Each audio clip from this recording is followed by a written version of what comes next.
उसका उत्थान ही शुद्ध अहिंसा है। ऐसा पुरुष अन्य आत्माओं के उत्थान हेतु भी उन्मुख रहता है।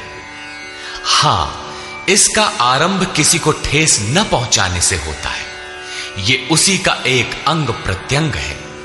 अतः अहिंसा, क्षमा भाव, मन वाणी की सरलता, आचार्योपासना अर्थात श्रद्धा भक्ति सहित सद्गुरु की सेवा और उनकी उपासना, पवित्रता, अंतःकरण की स्थिरता, मन और इंद्रियों सहित शरीर का निग्रह और इंद्रियार्थेषु वैराग्यम अनहंकार एव च जन्म मृत्यु जरा व्याधि दुख दोषानुदर्शनम।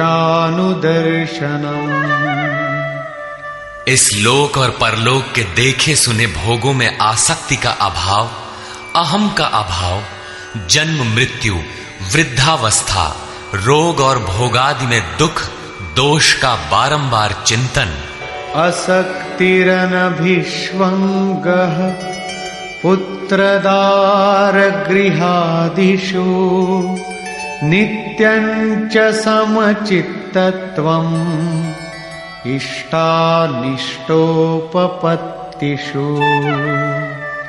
पुत्र, स्त्री, धन और गृहादि में आसक्ति का अभाव, प्रिय तथा अप्रिय की प्राप्ति में चित्त का सदैव सम रहना,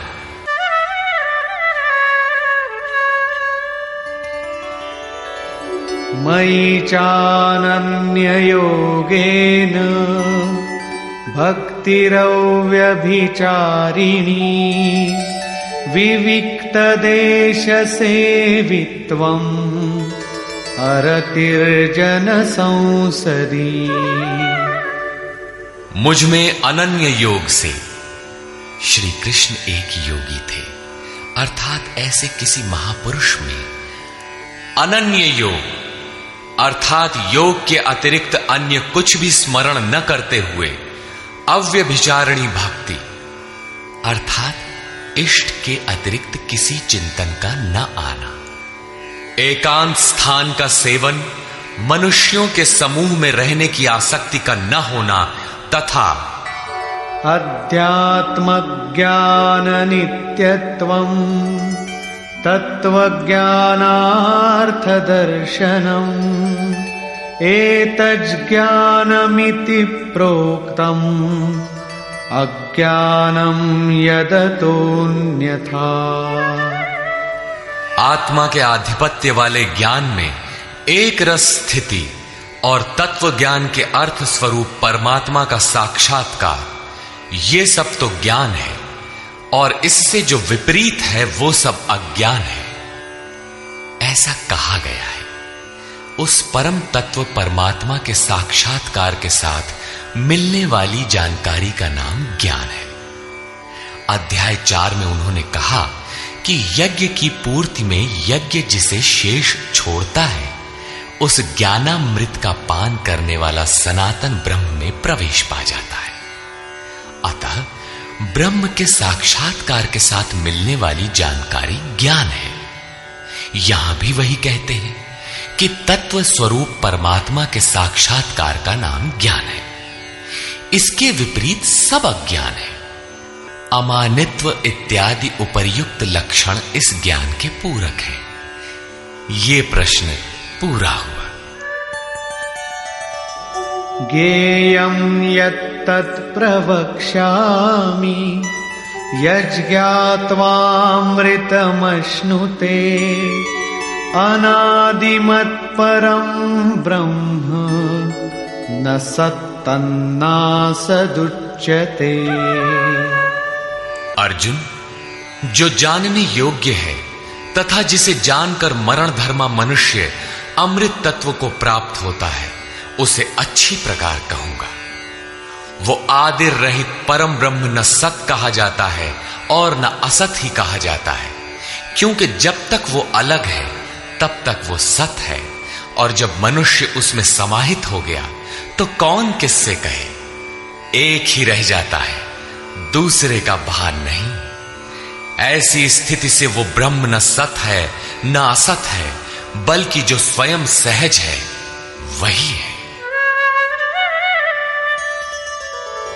सर्वतः पाणिपादं तत् सर्वतोक्षिशिरोमुखम् सर्वतः श्रुतिमल्लोके सर्वमावृत्य तिष्ठति। वो ब्रह्म सब ओर से हाथ पैर वाला, सब ओर से नेत्र सिर और मुख वाला तथा सब ओर से श्रोत्र वाला है, सुनने वाला है, क्योंकि वो संसार में सबको व्याप्त करके स्थित है।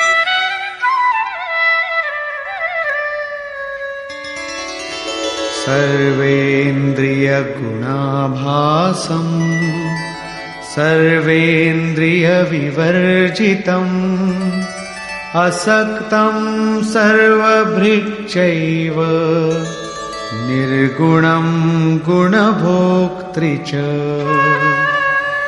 वो संपूर्ण इंद्रियों के विषयों को जानने वाला है, फिर भी सब इंद्रियों से रहित है। वो आसक्ति रहित गुणों से अतीत होने पर भी सबको धारण और पोषण करने वाला और सभी गुणों को भोगने वाला है, अर्थात एक एक करके सभी गुणों को अपने में लय कर लेता है। जैसा श्री कृष्ण कह आए हैं कि यज्ञ और तपों को भोगने वाला मैं हूं, अंत में संपूर्ण गुण मुझ में विलय हो जाते हैं।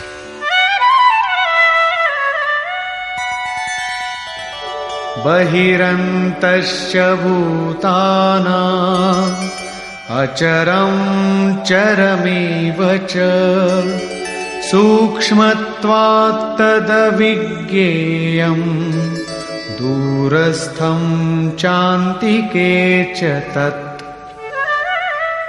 वो ब्रह्म सभी जीवधारियों के बाहर भीतर परिपूर्ण है, चर और अचर रूप भी वही है, सूक्ष्म होने से वो दिखाई नहीं पड़ता, अविज्ञेय है, मन इंद्रियों से परे है तथा अति समीप और दूर भी वही है।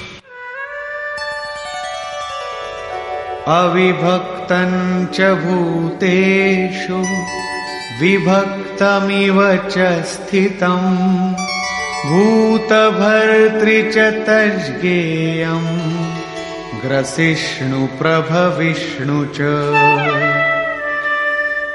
अविभाज्य होकर भी वो संपूर्ण चराचर भूतों में अलग अलग के सदृश प्रतीत होता है। वो जानने योग्य परमात्मा समस्त भूतों को उत्पन्न करने वाला, भरण और पोषण करने वाला और अंत में संहार करने वाला है। यहां बाह्य और आंतरिक दोनों भावों की ओर संकेत किया गया है।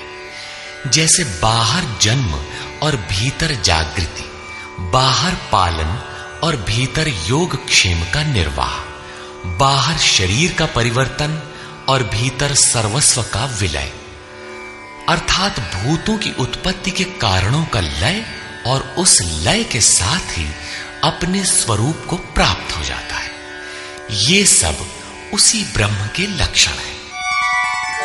ज्योतिषामपि तज्ज्योतिः तमसः परमुच्यते ज्ञानं ज्ञेयं ज्ञानगम्यं हृदि सर्वस्य विष्ठितम्। वो ज्ञेय ब्रह्म ज्योतियों का भी ज्योति है, तम से अति परे कहा जाता है। वो पूर्ण ज्ञान स्वरूप है, पूर्ण ज्ञाता है, जानने योग्य है और ज्ञान द्वारा ही प्राप्त होने वाला है। साक्षात्कार के साथ मिलने वाली जानकारी का नाम ज्ञान है। ऐसी जानकारी द्वारा ही उस ब्रह्म का प्राप्त होना संभव है। वो सबके हृदय में स्थित है, उसका निवास स्थान हृदय है, अन्यत्र ढूंढने पर वो नहीं मिलेगा। अतः हृदय में ध्यान तथा योगाचरण द्वारा ही उस ब्रह्म की प्राप्ति का विधान है। इति क्षेत्रं तथा ज्ञानं ज्ञेयं चोक्तं समासतः मद्भक्त एतद्विज्ञाय मद्भावायोपपद्यते। हे अर्जुन, बस इतना ही क्षेत्र ज्ञान तथा जानने योग्य परमात्मा का स्वरूप संक्षेप में कहा गया है। इसे जानकर मेरा भक्त मेरे साक्षात स्वरूप को प्राप्त होता है। अभी तक योगेश्वर श्री कृष्ण ने जिसे क्षेत्र कहा था उसी को प्रकृति, और जिसे क्षेत्रज्ञ कहा था उसी को अब पुरुष शब्द से इंगित करते हैं।